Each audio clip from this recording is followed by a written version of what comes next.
necessary, right? Fundamental.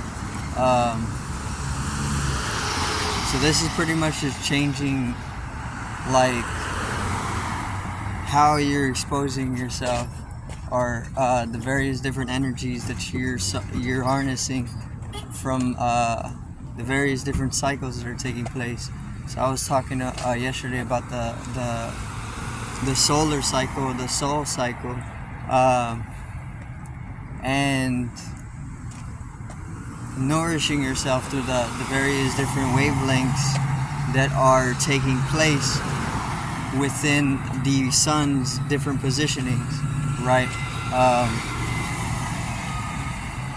But then you can just apply that to each and every celestial body that is within your perception. And then you can even, through that same process or through that same art, you can open up celestial energies and bring them into perception, which were out of your perception or out of your consciousness, right? So you can also open up the various different energies or form with that key, which is centrality. Finding the centrality and simplifying and balancing everything allows you to actually come into healthier states of consciousness. When you're in a healthier state of consciousness, you can easily be able to become more of a witness of a wider spectrum of things.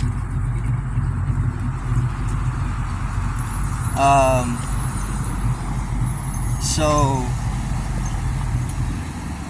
you can overexpose the certain energies, you can underexpose. There's various different exposural rates that are taking their temporal effect on our energetical oscillations, and this obviously is bringing us into certain forms which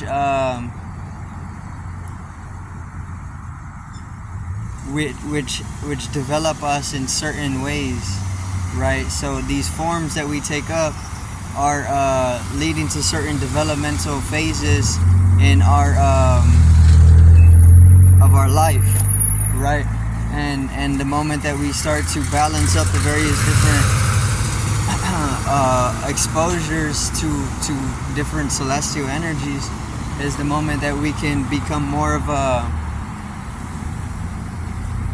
a balanced system, right? Because think about it like this: you need everything has a duality to it, right? There's lights and darks, or the sun is you don't necessarily take in sunlight 24 hours a day unless you're in specific areas of the earth, or unless you're staying under the sun through traveling, right? But you need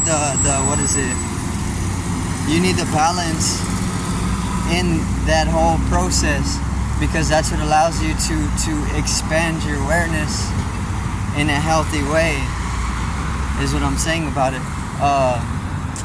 And then obviously develop the expansion of awareness into healthier states of its blossoming anatomically is just a result of developing yourself properly, which development is a wealth, because it comes with intelligence. And intelligence is riches, is enrichment.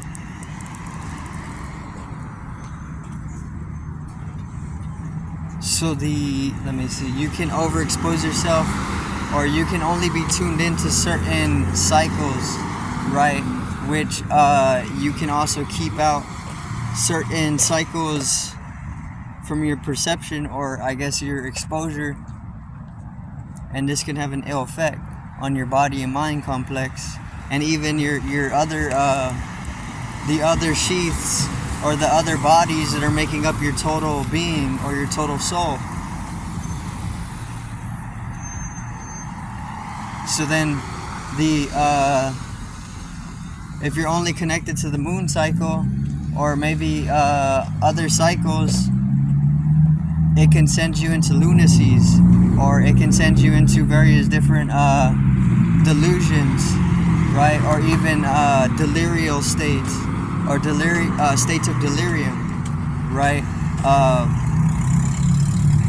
Which can all be seen as imbalanced states of awareness or perception. They're not necessarily bad or even good, because you can always bring in a unification of the polarization of the dualistic way of life into more of a uniism or a holistic way of being.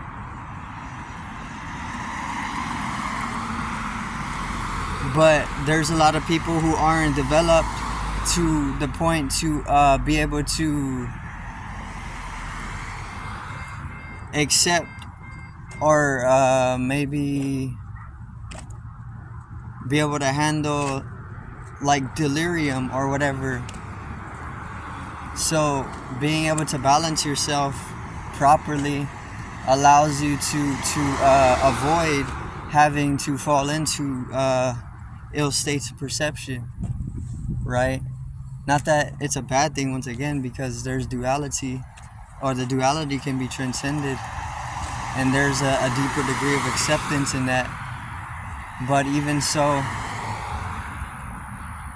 there's a lot of people who aren't within a developmental phase that should be allowing them to perceive anything that they find uncomfortable for them as an individual, right? So then this is obviously where you would want to balance this. See, whenever when you're not connected properly or aligned with the soul or the sun, and the sun cycling, you can fall into lunacy because you're over connecting with the moon, which is the lunar cycle. And I was pretty much just taught this, right? So the loon, you obviously can see in the word lunacy, the root is loon. Lunar is the root of lunis. Lunis means moon, or it is the moon.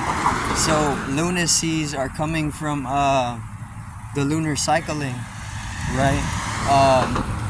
And obviously, if you're seeing somebody who's a lunatic in society, obviously they're already in a certain dimension of conditions which is looked down upon, and you'll probably just put them off, right? But you need lunacies because they're vital for being able to open up certain dimensions of perception, or even dementia, right? Which is the same thing as dimension. It's they're one and the same. But see, dementia is looked down upon throughout society, and it's treated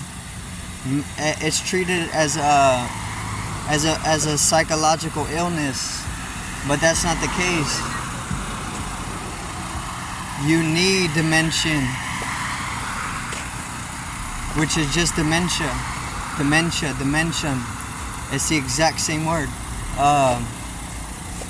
And likewise, you need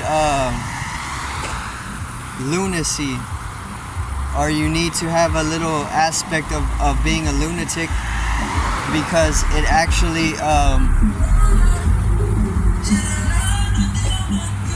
actually helps you in a sense. But once again, if you're over connected, or if you're not connected if you're not balancing the celestial energies, let's say you're overexposed to the moon's energy, it's not necessarily a bad thing, but it can lead to an imbalanced state where you fall into deeper states of lunacy. And then if you're not properly preparing yourself for what can come out of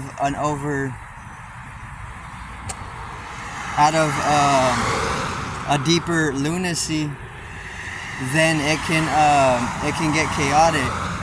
But once again, you can learn from this. If you're the type of person that wants to just allow yourself to fall in to whatever, which is how a lot of people are grown, right? But then a lot of people are the exact opposite, and it just goes back and forth because it's all polarity in that sense. But then also you can be overexposed to the sun and the soul. Maybe not. I don't actually know. Because the soul is never, overexposure to the sun is never a bad thing. I mean, they say you can get cancer, right? But that's not true. I think that's coming from some other stuff. Or maybe the melanin is strong enough to be able to protect you from the radiation. So there's different types of malforms developing in your system. But let me see. I mean, I guess that's kind of one example of overexposure to the sun or the soul. Maybe. I don't really see any negatives in overexposing yourself to the sun, though. Other than growing black, which is a good thing. But then there's also other celestial bodies. You have all the different planets of our solar system. They all have a different wavelength, and they all bring different forms because it's all just information that's siphoned into your body. Information is form that's taking its course, right? Information. It's the root of this whole word, and all it is just form, right? Data taking its shape, which obviously is perception, because everything is just shapes or geometry, which obviously is just wavelength energy. So the all the different celestial bodies have an effect on us in that sense, because we're siphoning in the information from all throughout the solar system, and not only specifically this solar system, but all other star systems that are connected or within the universe, right? And because there's so many, there's an infinitude of them, the information can become blurred, and you can't factor each and every different snippet or packet of data, right? I don't even think the quantum computers are able to do this, because it still supersedes the whole computational aspect of any type of simulation being generated. So the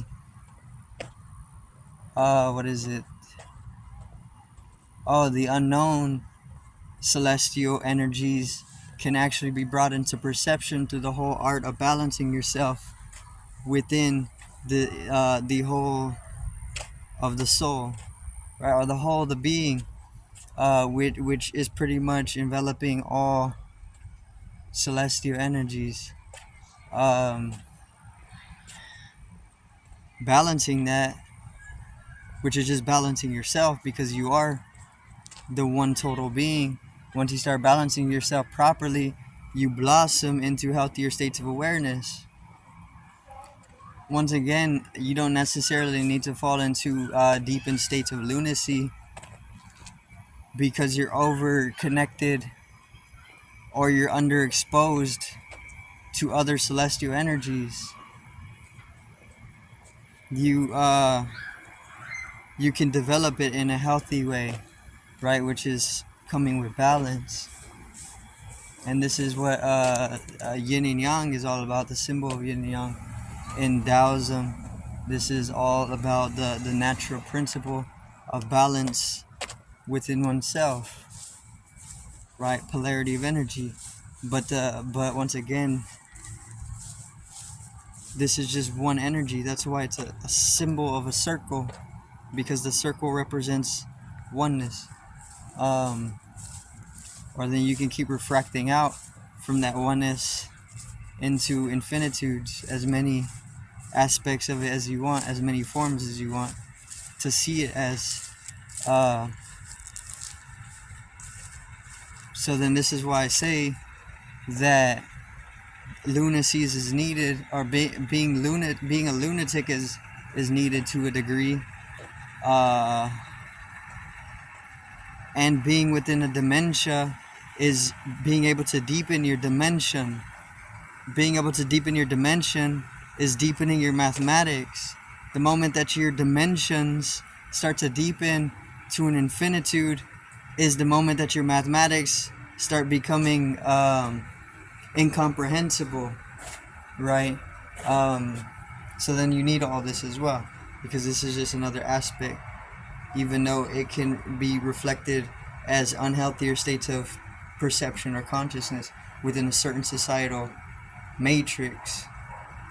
That's going to be it for today's video. I do thank everybody for watching. Once again, peace out, one love, and have a great evening.